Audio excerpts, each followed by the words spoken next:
আমার স্বরচিত একটি কবিতা আবৃত্তি করে শোনাচ্ছি। কবিতাটির নাম প্রতিবন্ধী। কবি দিলীপ কুমার মণ্ডল। শারীরিক মানসিক ভাবে হয় যারা পঙ্গু, অবহেলা করিও না, মানুষ তারা পরম বন্ধু। স্বাভাবিক জীবন যাপন বাধা তারা পায়, অন্ধ মুখ খঞ্জ, বধির পঙ্গু তারা অসহায়। বড় দুর্ধর্ষ জ্বালা জীবনে চলার পথে, পারে না ভালো কোনো কাজে এগিয়ে যেতে। অবহেলায় অনাদারে চরম সংকট মুখোমুখি যায়, অবশেষে ভিক্ষাবৃত্তি বাধ্য হয়, থাকে না উপায়।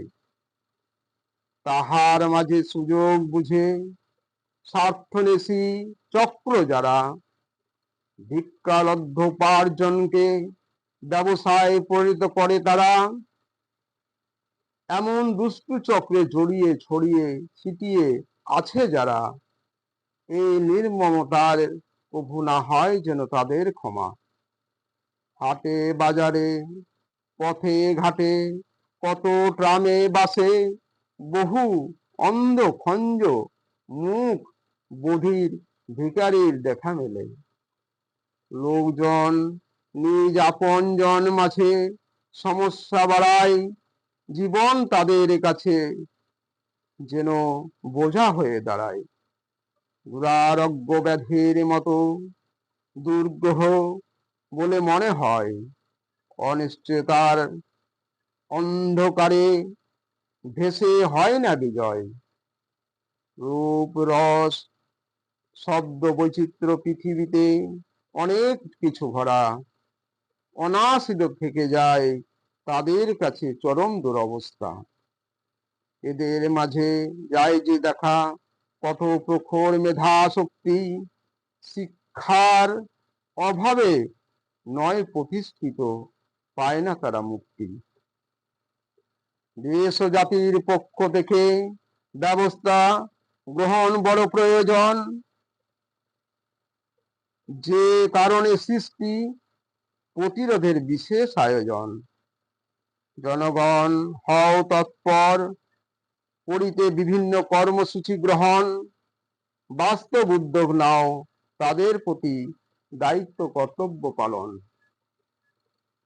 শুধু নামান্তর মাত্র আলোচনা চক্র করে যারা, সমস্যা সমাধান পারে না গাল ভরা বড় বড় বক্তৃতা দ্বারা। সমাজে তাদের ঘৃণা নয়, সহানুভূতির পরিমণ্ডল সৃষ্টি প্রয়োজন। সামাজিক প্রতিষ্ঠা, অর্থনৈতিক পুনর্বাসনের দৃষ্টি। সরকারি বেসরকারি কঠোরভাবে নানা উদ্যোগ আয়োজন, জাগ্রত সমাজ চেতনার পরিসরে ভালোবাসার বন্ধন। বোঝা নন, গলগ্রহ নন, সমাজ গঠনে অন্যতম সহকারী, উজ্জ্বল প্রকাশ তারা সমাজ সচেতনতায় উপকারী। কেউ ভালোভাবে পারে না তাদের প্রতি দায়িত্ব নিতে, পরিবার পরিজন সমাজ না পারে তাদের ত্যাগ করিতে। কত অসংখ্য যন্ত্রণা ভোগ করে চলে তারা, জীবনে চলার পথে শারীরিক বিকাশের অপূর্ণতা যাহারা। বেঁচে থাকার অধিকার সুষ্ঠুভাবে পারে না তাহারা, বড় দুর্বিষহ জ্বালা অবহেলায় অনদারে হলো তারা ছাড়া। ভালোবাসার রঙে অধিকার আছে, মিলনে হোক না পঙ্গু,